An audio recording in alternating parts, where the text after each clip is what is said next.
Essential Self-Care Podcast, a podcast for those of us who are, let's face it, too busy for self-care. In this podcast, you will hear real life stories from people who leaned into their self-care as they were navigating life's storms. You'll learn practical tips, tools, and strategies to incorporate self-care into your own busy life as well. You'll hear from expert guests sharing their expertise on specific tools and modalities of self-care to optimize your well-being in your life, career, and relationships. I'm your host, Dr. Sheetal Ajmani. I am a physician, best-selling author, and founder of Radiant Living Institute, where I guide high-achieving women to get unstuck and learn to live radiantly again through major life transitions.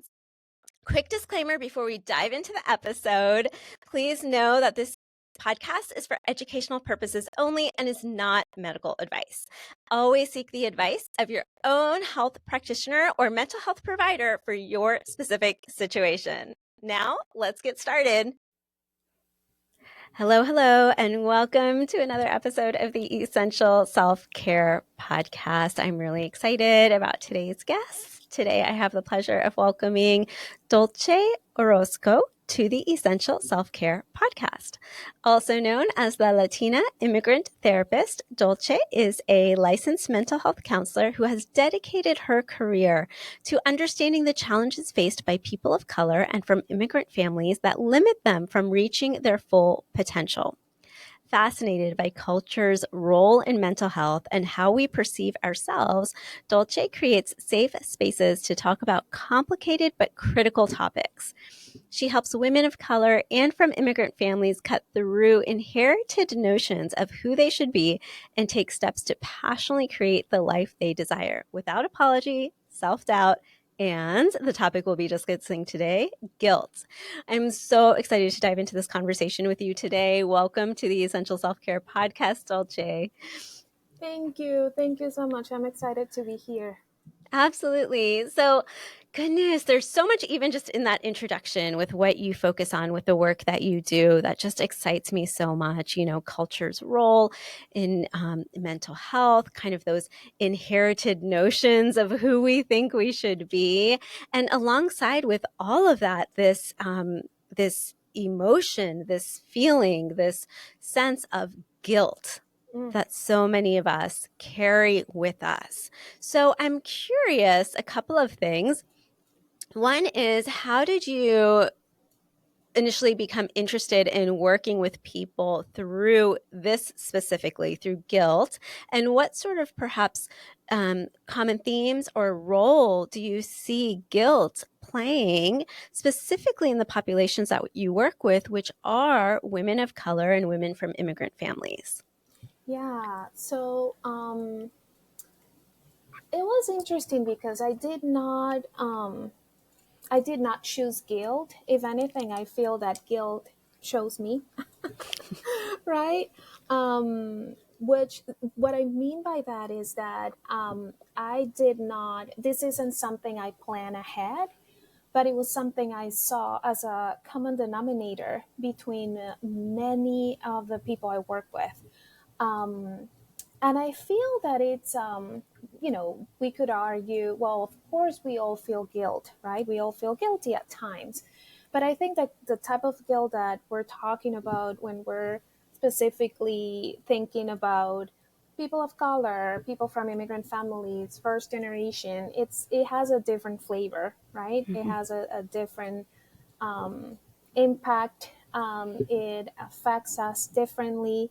So what I saw was that a lot of the people I work with have this thing in common when pretty much no matter what they did, they still felt that it wasn't enough. And they felt a lot of guilt towards not being the person that was expected, right? Or they felt a lot of guilt in when they tried to ultimately be the rebel and say, no, I don't want that anymore. And they were trying to live more authentically, the guilt started to increase. So it was pretty much, there wasn't any way to win so that they wouldn't feel this way. And I think this answers the second part of the question a little bit, in which a lot of the responses I saw, and this is something that I myself completely relate to, by the way, and I think I did this too without knowing, was that one of the ways in which people respond to guilt, or the consequence, can be to want to ignore it, right? Because we don't like that feeling.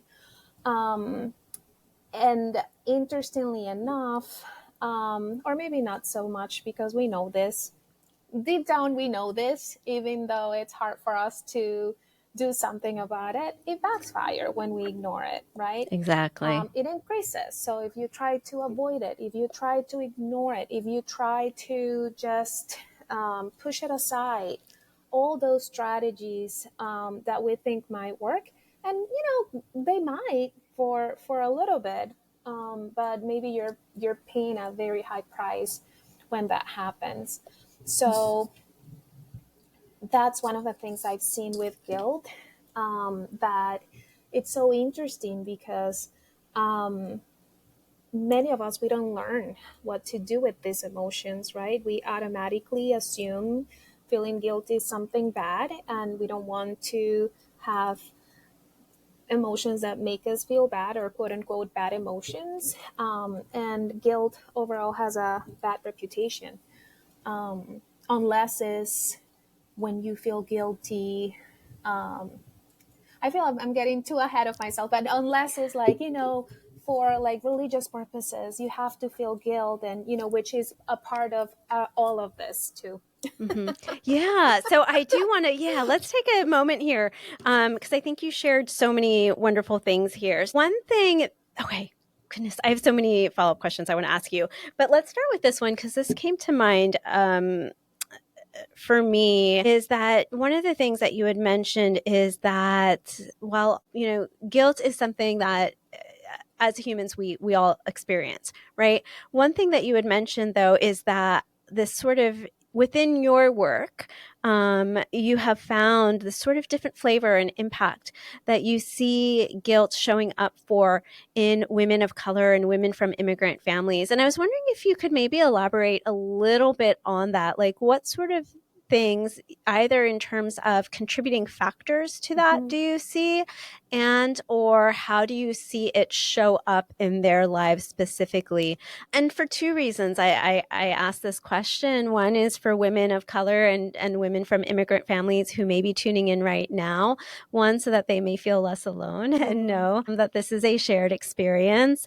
And then two, for those of my listeners who are not women of color or coming from Yeah. immigrant families, just to be engaged in this discussion and conversation, to help cultivate some more of that understanding and awareness.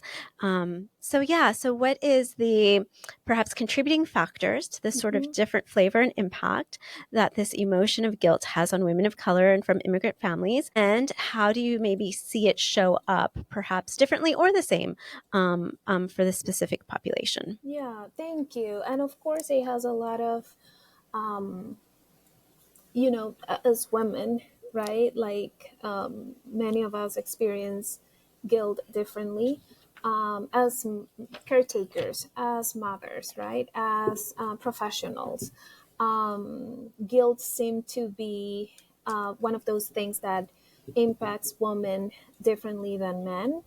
I do see that in women of color and from immigrant families, um, every family's, the dynamics are different for each family, right? However, it's pretty interesting to see that the expectations can be very high. The expectations can be spoken or unspoken too, right? Sometimes it's that story that you might hear when parents share with their children, we made all these sacrifices, that can even turn into a joke because everybody knows the story, and, like they say it over and over and over. So it's very out there, right? Some other times it can be more internalized. If you grew up seeing your parents having three jobs, or if you grew up not spending that much time with your parents because they weren't around, because of how much they were working, right? If you are the first one going to college, if you're the first one getting a master's degree, if you're the first one getting into uh, um, any type of corporation. So it doesn't have to be super direct. I guess that's kind of like my message. And the way I see it is, in that case, it has a lot to do with, which was partly my experience, feeling guilty for having more, right? Or feeling guilty Mm. for being in a better situation. That happened to me particularly from an immigrant perspective when I came here, and the situation back home was so bad. What that can do is that it can get to the point where it makes it very hard for you to enjoy what you have. Um, it makes it very hard for you to pursue whatever opportunities might be out there. Um, and it's this dichotomy between, um, um, um, I am either a good person and I feel guilty, or I'm a bad person that, can choose to have more and do more stuff. And unfortunately, for many of us, that's how our mind works, right? So it can take a lot of work and a lot of intentionality to be at a place, and a lot of help, because we don't have to do any of these alone, to be at a place where you're okay saying, you know what, I can be grateful and want more. That doesn't make me a bad person. The guilt might be there. It might change colors, and it might change clothes, and it might change how it sounds. And that's okay, but I can learn how to connect to it. Some people have shared with me that they feel the guilt can go away. That hasn't been my case personally. Um, and I wonder, I do think that maybe for some people it can be like that. I do think that it can transform, Mhm. but I haven't been in a situation where I can say for myself, right? Like it's not there. I do think that it changes, and it kind of like, yeah, gets to be something else. Yeah, that would Um, make sense to me because, you know, emotions are all energy, yep. right? Like different types of energy, right? And so it would make sense that energy can change and energy can transform, right? And there's a couple things that I wanted to reflect on from what you just shared here as well. One thing is, yeah, you had mentioned of kind of this sort of dichotomy of how guilt can look a couple of different ways. And, one of the things that made me think of is, and you had mentioned kind of how our mind just kind of can naturally do that, Mm, and our mind is constantly trying to make sense of the world in whatever way that we can, right? Like yeah, I need constantly, to it's something. understand this. Right. Like constantly 24/7. Like your mind is just, it's something that naturally our human minds do. They try to make sense of the world. And part of that is kind of categorizing our experiences, categorizing our emotions, categorizing like who we are in different aspects of ourselves. And that's kind of what it made me think of when you described that. So it's kind of like innately, naturally, as humans, our mind tries to kind of make sense of the world and develop these stories, or these give a label to certain things, or kind of put things in a certain box or a certain place in our mind to like have it make sense. Quick shout out to today's sponsor, Reclaim Your Radiance, Radiant Living Institute's signature coaching program designed to help you reclaim your worth, renew your energy, and restore your happiness in your life, career, and relationships. This 6-module curriculum has already helped countless women rediscover themselves through life's storms. From setting difficult boundaries within toxic relationships to finding their inner strength and power while navigating divorce and co parenting, to aligning their career and business with their authentic self, and to learning how to live for themselves again after their kids have left the nest. This program has been a guiding force for women to live unapologetically and shine brightly within their lives once again, or often, even for the first time ever. Experience the results for yourself. Head over to radiantlivinginstitute.com/reclaim your radiance to learn more and get started. And then another thing that I thought was really interesting that you mentioned is we can feel guilty. Earlier on, you had mentioned that often, and I see this a lot in a lot of women that I work with, is that often we can feel guilty for feeling like we're never enough. Like a lot of women that I work with often describe that they feel like they need to be everything to everyone all the time. Yes. Like that phrase specifically, right? And so then this feeling of like never enough.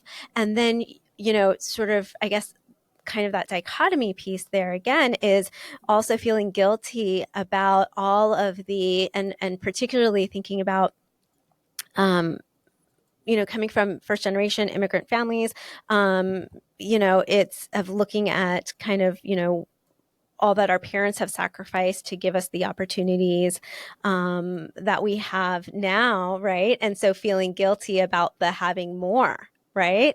And almost making ourselves feel bad about that. So just found that interesting, kind of this feeling of guilt with never enough, and this feeling of guilt related to having maybe more than what we think is enough, maybe more than what our parents had, before they kind of afforded us the opportunities that we have. And then also thinking of, and this is just something personally while you were talking that I thought of, that I think I have felt before as well, because certainly that's the case of, with my family as well, right? My parents moved to the U.S. from India. I was the first person in my family to be born here in the U.S., right? And so then also thinking, am I doing enough with these opportunities that have been given to me, right? Am I doing enough with all of these chances and opportunities that have been given to me, that I know that, if this were not the situation, my life would look very differently, And so just making sure of that, and kind of that pressure that we put on ourselves related to that. And a word that you had mentioned also, high expectations, right? And the way that you had described it as being both external, like perhaps externally sort of put on expectations, right? Like those spoken expectations, whether that's within our family or within our cultures. But then all of those sort of unspoken expectations that are either just inherent in the culture, like just kind of this unspoken sort of rules of like, this is just how we do things, as well as those unspoken kind of those pressures and expectations that we put on ourselves for perhaps a variety of all of these reasons that we just talked about here.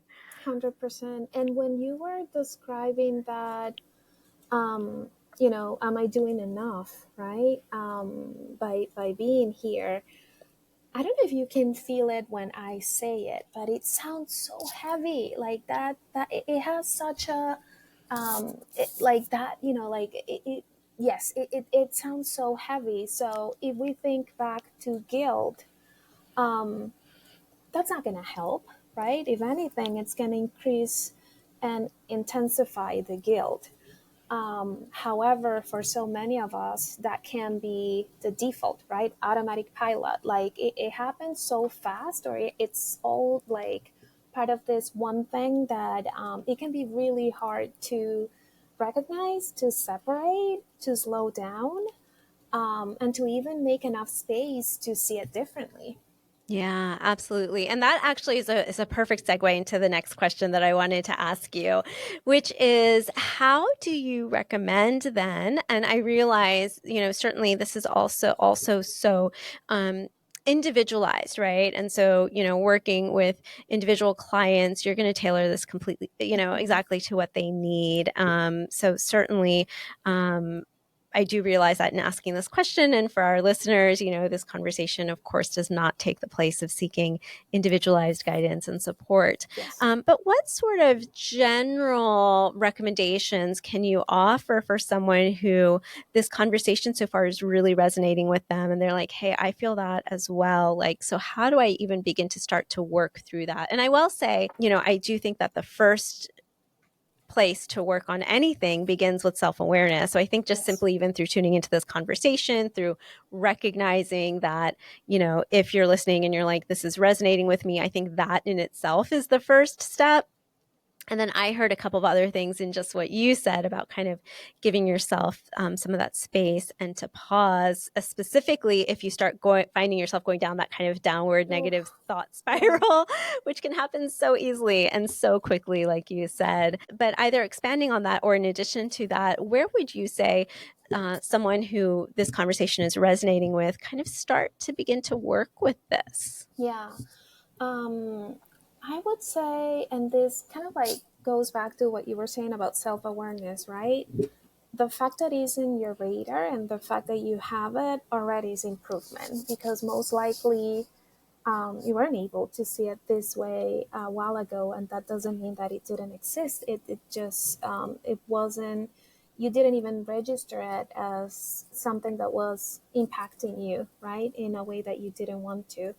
um, I do think that seeing that improvement is so important, and that's something that can be challenging for many of us. It is for me, to notice that I'm not at the same place that I was before, and all of that. So that's absolutely one thing.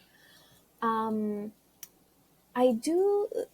It seems to me that this can be for so many of us because um, we see this like we might see this so close to who we are and our identity, and like I have a I don't know, this is not my favorite word, but we can normalize it, right? So it's like, oh yeah, like I'm feeling this way, but I've always do, and it's kind of like I know it's okay, like, or what can I do type of thing. Remembering or almost challenging yourself into thinking, what if it doesn't have to be this way, right? What if you could learn to feel differently? What if you could learn to think about guilt differently? What if you didn't have to feel all this physical symptoms when you're thinking about it that way? But almost giving yourself the chance to make a change, because I feel that it's a thing that again we can normalize it so much that we don't even see that it needs to change. You've After all, you've lived with this most of your life, so does that make sense? It does. It does. It almost becomes just kind of your own way of being, Yeah. right? But then Yeah. once you start to realize kind of how it's maybe impacting, your daily life or the decisions that you make day in and day out, or like you had mentioned earlier at the very start of the conversation, that you have noticed this quite a bit with regards to, women of color and women from immigrant families who are starting to want to, I believe you had used the word kind of like quote unquote rebel, right? Yeah. From that Totally. to really, but not Yeah. to rebel just to rebel, but to rebel in the sense of really living authentically Yeah. to I want to do themselves and this kind of letting differently. go of some of those expectations, right? Yeah. And so kind of having that self-awareness, and then Yes. also having and cultivating this belief that change is possible and Yes. that you don't need to keep 100%. living that same way, as I'd mentioned through the your introduction to those inherited notions Hmm. of who you should be, Yeah. right? That you can actually cut away from that and break away from that. But Yeah. it is a journey, and it, Yeah. it can certainly be, certainly you and I both do the work the type of work that we do, because we do believe that this sort of personal journey can certainly be facilitated and aided by the support of others. And And so, can I add a little bit more yes, to that? So absolutely. one thing, if and when you're ready to seek for help, right? Um, Something like what we're talking, ideally everything, but something like what we're talking about, I do think that it can be seen very differently by BOC, multicultural,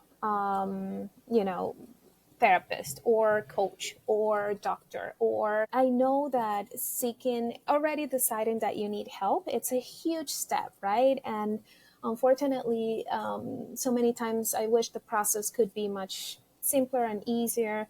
But if you can add the intention to work with someone that you think might be a good fit for you and might understand this from a cultural perspective, right? Because it can be very disappointing to finally after spending time and energy and decided, okay, I want to work with this. Maybe working with a person that, for lack of knowledge, might not have access to understand this the way you need to, right? Um, there's so many layers of complexity culturally that can be a part of this, that working with the right person is key. And I know that there's so many variables that play along when choosing someone to work with, but try to keep that in mind too. And you can ask questions, right? Like, okay, can you please tell me a little bit about, what's your experience working with women of color when it comes to guilt or when it comes to fill in the blank?